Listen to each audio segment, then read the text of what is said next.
Olá, como vai? Estou feliz por estar com você novamente e também dou os parabéns para você que está acompanhando a série toda. Você conseguiu no último episódio concluir o Antigo Testamento e hoje nós vamos falar do Novo Testamento. A partir do momento que Jesus nasce, é contado um novo tempo, uma nova aliança foi estabelecida, a aliança da graça do Senhor Jesus Cristo, a salvação em Cristo. E é este assunto que trata o Novo Testamento. Mas antes nós vamos orar. Eu estou muito feliz porque você não desistiu desse estudo e eu tenho absoluta certeza que o Espírito Santo está a pessoa que está me ouvindo agora. Pai, eu te peço, continua falando com ela. Traz, Senhor, as respostas para as indagações mais profundas que está lá dentro do coração, da alma, até mesmo do espírito dessa pessoa, Pai. Peço que os anjos especiais do Senhor estejam conosco, tanto aqui nesse local de gravação, quanto na transmissão, quanto no local onde essa palavra for ouvida, não importa o tempo, porque Tua palavra é eterna, Senhor. E em nome de Jesus, eu te peço que o Senhor toque na vida dessa pessoa que está ouvindo hoje, nesse momento, Pai, em nome de Jesus, venha a Tua palavra profética, a Tua palavra revelada. É a Tua palavra que nos alimenta e nós queremos nos alimentar. Estamos com fome do Senhor, fome da Tua palavra. Enche-nos, Senhor, com Teu Espírito Santo. E desde já proibimos qualquer interferência vinda de espírito contrário ao Espírito Santo de Deus. Eu chamo a existência, chamo a salvação, todos que estiverem ouvindo essa palavra, e o Teu Espírito faça nascer o Senhor Jesus Cristo no coração e na mente de cada um. Que Cristo seja formado na mente e no coração de cada pessoa que está ouvindo, Pai, em nome de Jesus. Amém, Senhor. Então, como eu disse, o Novo Testamento é marcado com o nascimento de Jesus. E é composto por 27 livros. Neles encontramos a mensagem das boas novas de salvação, a misericórdia e o amor de Deus anunciando que Cristo morreu em nosso lugar. Aliás, essa é a mensagem da Bíblia inteira. Em todos os livros, desde o Gênesis, o assunto principal é Jesus, e o Novo Testamento traz o cumprimento da promessa que o Senhor fez para Adão e Eva, lá em Gênesis 3,15, né? Que a cabeça da serpente ia ser esmagada. Então, a vinda de Jesus, a sua morte na cruz, a sua ressurreição, cumpriu essa grande promessa. O Evangelho é a coluna da igreja. Toda a doutrina, tudo que nós cremos é baseado no Evangelho do Senhor Jesus Cristo. É no que Jesus fez e falou. O Novo Testamento é formado a partir do momento histórico do nascimento de Jesus, ao que Paulo chama de a plenitude dos tempos. Lá em Gálatas 4:4 ele fala disso. Como que é dividido? Da mesma forma que o Antigo Testamento teve a sua divisão, aqui também nós vemos 5 partes, 5 blocos de informação.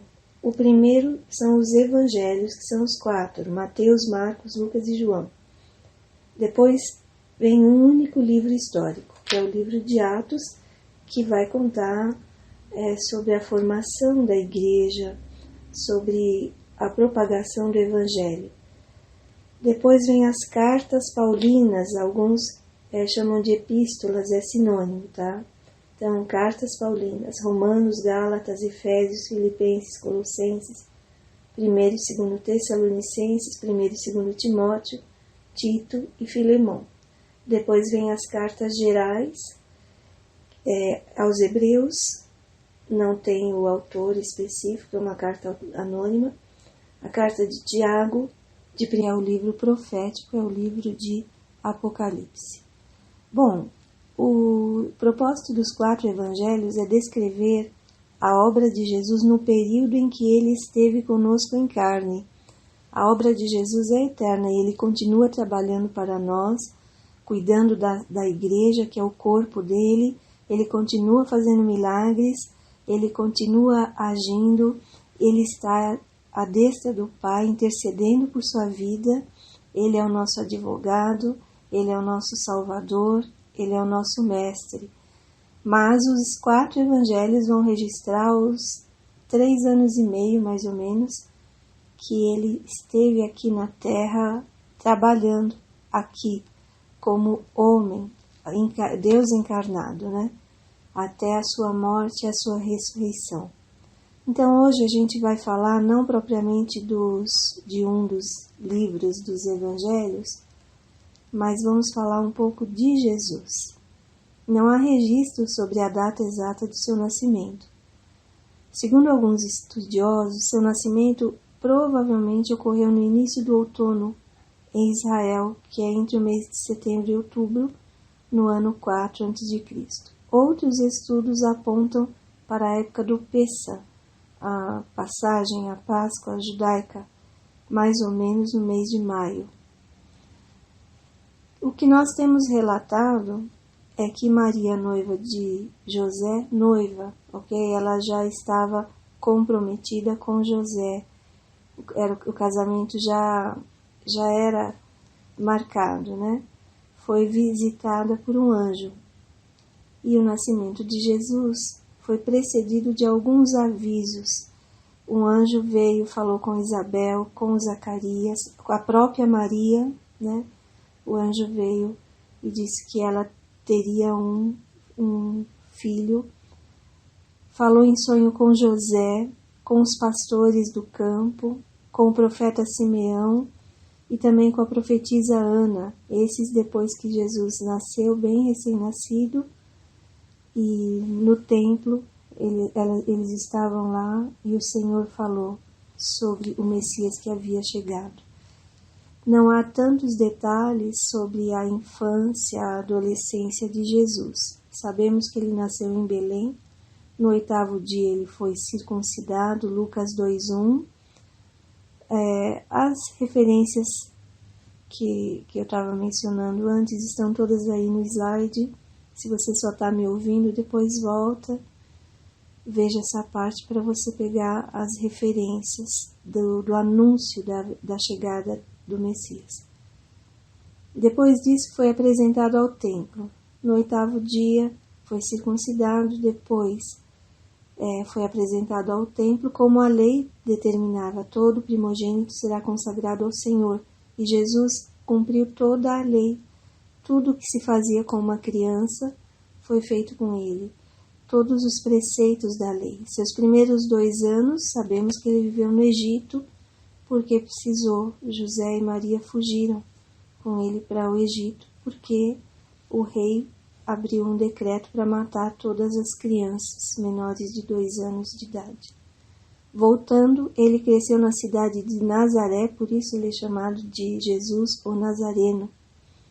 O menino crescia e se fortalecia, enchendo-se de sabedoria, e a graça de Deus estava sobre ele. Lucas 2:40.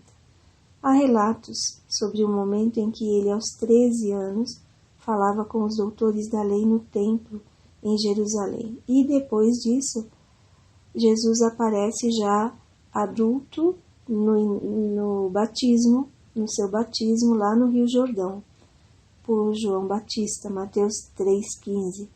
O Pai Celestial validou seu filho ali naquele momento que ele estava sendo apresentado publicamente perante todos e estava dando o início do ministério de Jesus Cristo.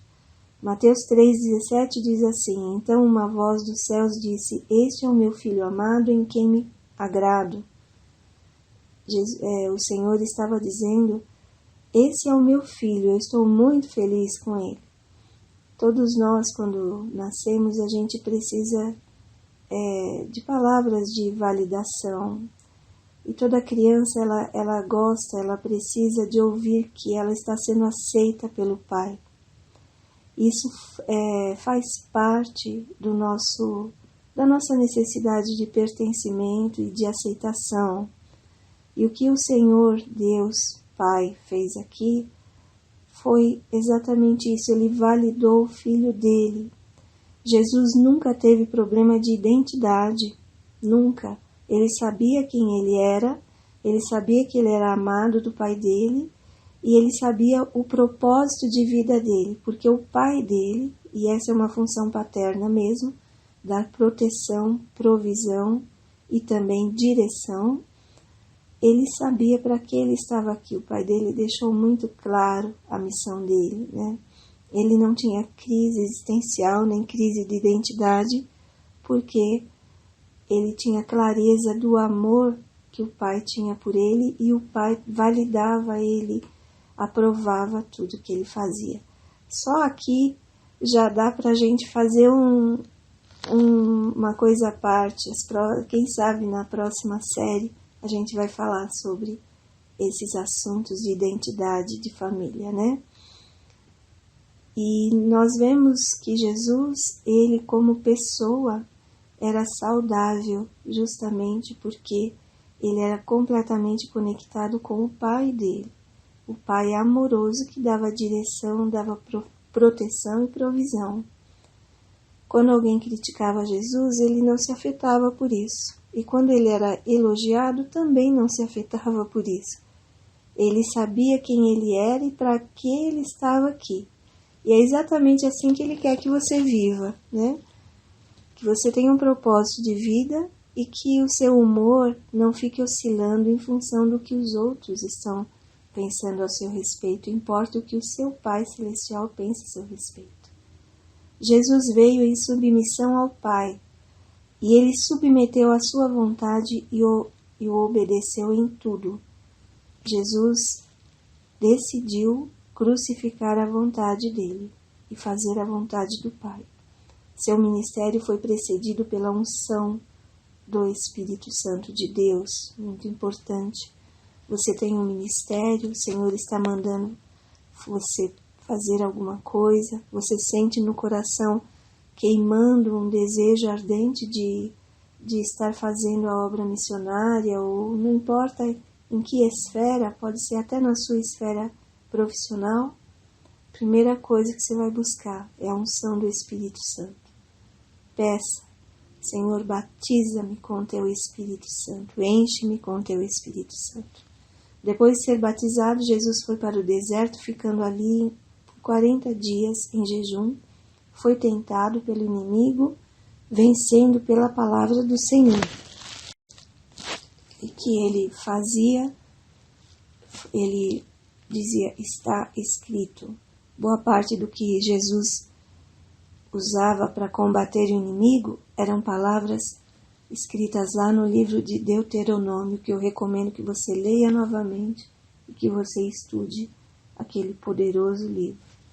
Jesus esvaziou-se de si mesmo, lá em Filipenses 2:5-10 fala sobre isso, e submeteu suas vontades à vontade do Pai Celestial. Não tirou o foco de sua missão por nada, nem por ninguém.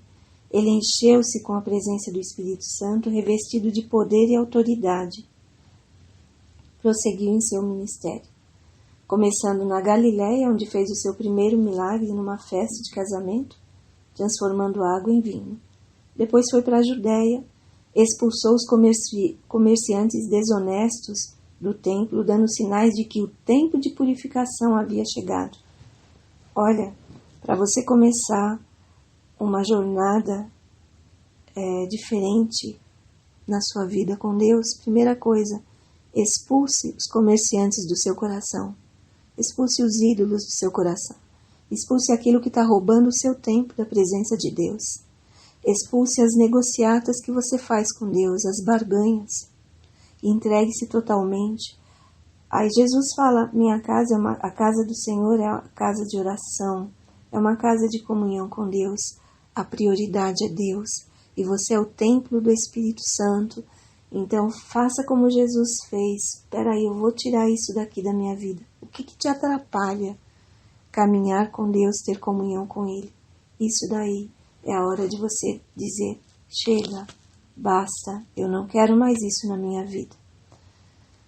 Jesus, ele é Deus e foi homem aqui também, né? Plenamente Deus, plenamente homem. E por que a gente pode dizer isso?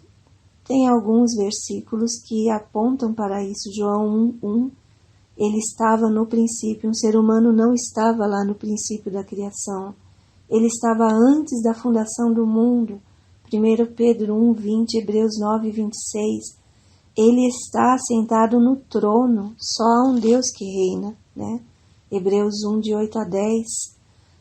Mas a respeito do Filho diz: o teu trono, ó Deus, subsiste para todo sempre, cetro de equidade é o cetro do teu reino. Amas a justiça e odeias a iniquidade. E também diz: no princípio, Senhor, firmaste os fundamentos da terra, e os céus são obras das tuas mãos. Ele subsistiu em forma de Deus. Filipenses 2:5.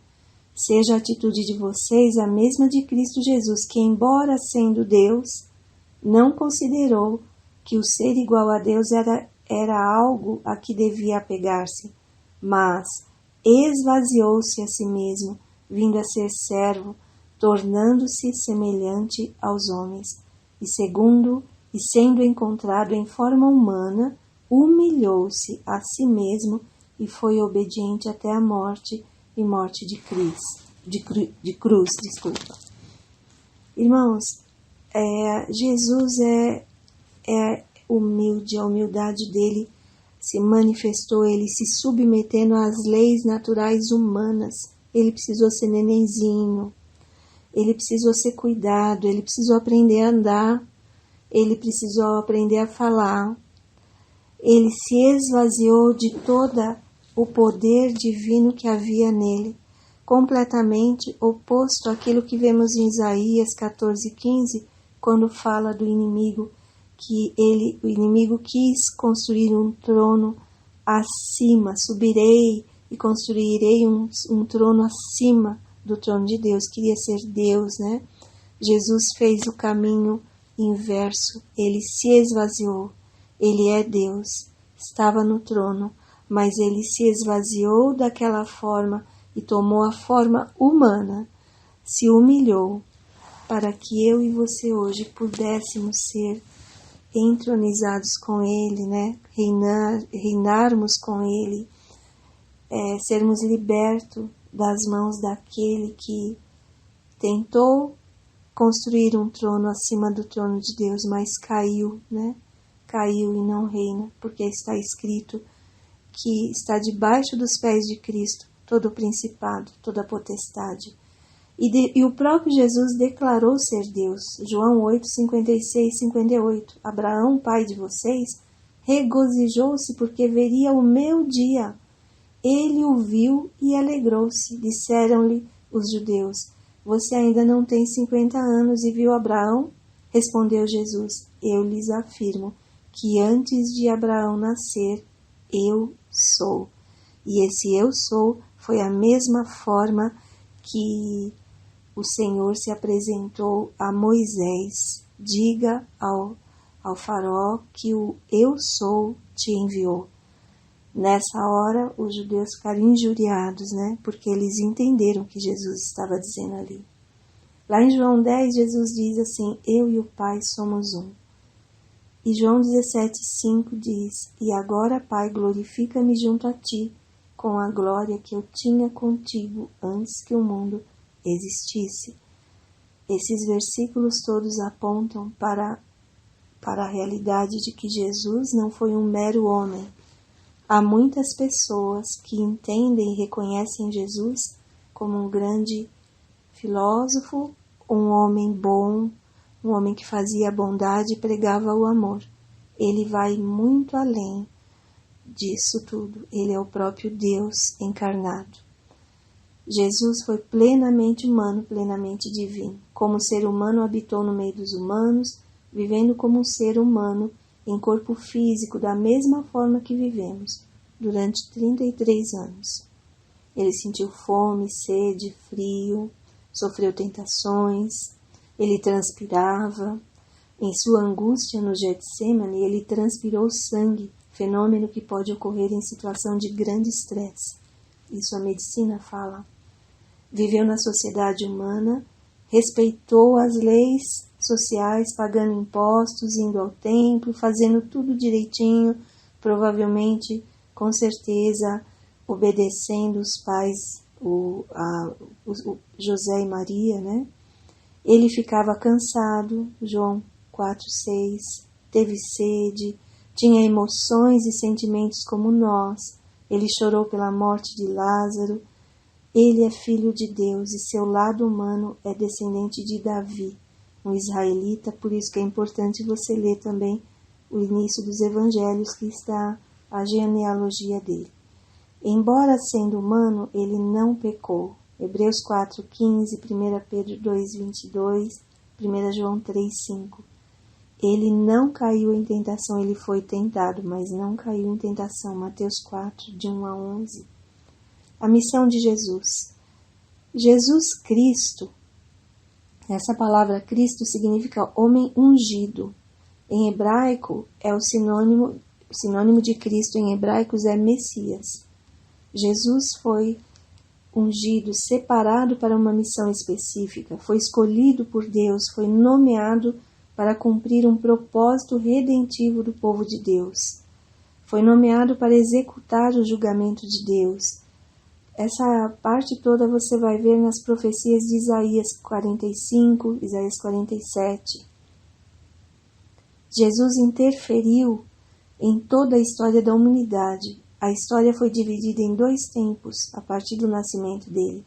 A ele foi dado o domínio sobre as nações. Uma peculiaridade de Jesus, ele não parava de trabalhar e nem de orar. Sempre você está vendo Jesus ou operando milagres, falando com as pessoas, ou separado, orando ao Pai. É o grande exemplo para nós. Ele não tirou o foco do que ele foi chamado para fazer. Ele não deu espaço para a carne dele, para os desejos dele, ou para as insinuações do inimigo, as tentações. Uma coisa linda dele, não tinha preconceitos, ele veio para a humanidade. Naquela época a mulher era muito desconsiderada, pois ele falava com as mulheres, muitas mulheres o seguiam, ajudavam, estavam ali com ele. Nos últimos momentos de vida dele aqui, quem estava lá eram 2 mulheres, né? Além de João. Ele falou com uma estrangeira, ele falou com a samaritana. Jesus não tinha ele falava com os escribas, falava com os fariseus e falava também com os pescadores. Ele age dessa mesma forma hoje. Jesus é lindo, é maravilhoso. Ele não tem preconceito e ele não se melindra com facilidade. Ele suporta as suas fraquezas. Saiba disto. Por isso, toda vez que você se sentir indigno ou estiver fazendo alguma coisa que você sabe que, puxa, que coisa errada, que coisa, como eu sou fraco, leve essa fraqueza para ele, não corra dele, vá ao encontro dele. Ele não tem preconceito nenhum contra ninguém. Ele quer amar você e ele quer te fazer uma pessoa melhor e muito mais do que isso. Ele quer que você seja salvo, que você um dia vá morar com ele nas moradas celestiais. Em Cristo, Deus se revelou na carne. Ver a ele é ver Deus. João 12:45. Jesus nos deu autoridade para fazermos o que ele fez aqui na terra. Não esqueça disso. Tudo que ele fez você pode fazer. Conhecê-lo é conhecer a Deus. Recebê-lo é receber Deus. Honrá-lo é honrar Deus. Rejeitá-lo é também rejeitar a Deus. E tem vários títulos para Jesus. Eu deixei aí uma planilha com todos esses títulos. Depois você vai... Eu sugiro que você pegue um desses títulos por dia e medite sobre isto. Medite, aplique esse título, ore e adore ao Senhor em cima de cada título que ele recebeu. Ele é o Cristo, filho de Davi, filho de Abraão, o rei dos judeus, o Nazareno, o Senhor. Ele foi chamado de meu filho amado, filho de Deus, mestre, o filho do homem, o noivo, o Senhor do sábado, o Filho do Deus vivo. Rabi, ele é o Mestre. Jesus o Galileu, Santo de Deus, o Pão da vida, a luz do mundo, a porta das ovelhas, o bom pastor, a ressurreição e a vida, o caminho, a verdade e a vida, a videira verdadeira, meu Senhor e meu Deus, o Santo e o Justo, o Senhor Jesus Cristo. Ele é a nossa Páscoa, Ele é o cabeça da Igreja, o Rei dos Reis e Senhor dos Senhores, o Autor da salvação, o Filho do Deus Altíssimo, o Capitão da salvação. Lá em Hebreus 12, 24, dá esse título a Ele. Ele é o Senhor da glória, Ele é o sumo pastor, Ele é o verbo da vida. A minha sugestão é que você pare para meditar em cada título, porque em cada título desse há uma verdade espiritual, onde a sua fé pode ser firmada. Quando você se sentir sozinho ou sem recursos, Ele é o pão da vida, Ele é o sumo sacerdote, Ele é o capitão da sua salvação quando você estiver fraco. Ele é o seu sumo pastor. E lá no Salmo 23, o Senhor é o meu pastor, nada me faltará. Apegue-se às verdades de quem Cristo é e busque saber mais a respeito dele. Reflita. Jesus operou milagres físicos, emocionais e espirituais, assim como opera até hoje. Os milagres dele trazem transformação no corpo, na alma e no espírito. Através dos milagres de Jesus, você pode ver o mundo de forma diferente. A sua mente é transformada pelo poder de Cristo. Você descobre que o homem natural, através do Espírito Santo, ou seja, você, através do Espírito Santo, pode fazer muito além dos seus próprios limites. Jesus é o exemplo de líder. Ele entendia as pessoas, sabia se comunicar de forma simples, com parábolas. Ele foi humilde, treinou seus discípulos, trabalhou em equipe. Você que está liderando uma equipe, você que é chefe no setor de trabalho, você que é um pastor, que é líder de uma célula ou de um grupo, aprenda com ele. Ele foi fiel à sua missão, não desperdiçava energia com coisas que não edificavam. O foco naquilo que é importante. Não dependia da aprovação dos outros, ele estava totalmente comprometido com a sua missão. Tinha um plano e determinação para cumpri-lo. Jesus foi um líder que amava as pessoas, perdoava, ensinava, investia tempo com sua equipe. Ele interagia com as pessoas, ele se divertia, ele ia a festas, ele não precisava ser uma pessoa fechada, carrancuda. Existem filmes que contam um pouco a história dele e a gente vê um Jesus sempre com um semblante fechado, né? Uma coisa assim que parece que não pode rir, não pode se alegrar. Eu imagino que ele se divertia bastante com aqueles pescadores, com aqueles discípulos dele, com aqueles apóstolos, com as pessoas. Em um certo momento ele fala, deixa vir até mim as crianças. E você acha que ele era todo durão, sério, carrancudo, trágico, né? Aquela imagem trágica? Não, as crianças só chegam perto de pessoas que são agradáveis, que dão risada, que brincam, que são leves. E o Senhor está dizendo para você ter um pouco mais de leveza na sua vida e no seu ministério. Jesus é um exemplo de mestre. Ensinava dando exemplo, fazendo o que pregava. Ensinava de forma clara, com parábolas e recomendações. Ele trouxe luz aos mandamentos da lei. E assim é o modo como deve ser a sua vida. Que a sua vida seja uma pregação, seja uma mensagem. Em Cristo encontramos uma fonte inesgotável de recursos para a cura de nossas dores e aflições. Ele é o Jeová Shalom, o Deus da paz, Jeová Rafá, o Deus da cura, Jeová Nissi, o Senhor é a sua bandeira, é o Senhor quem defende você.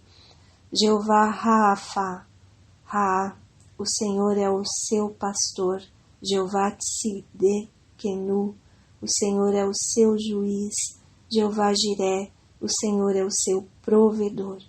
Em tempos difíceis, Ele sempre estará ao seu lado e vai manifestar os atributos que são dele.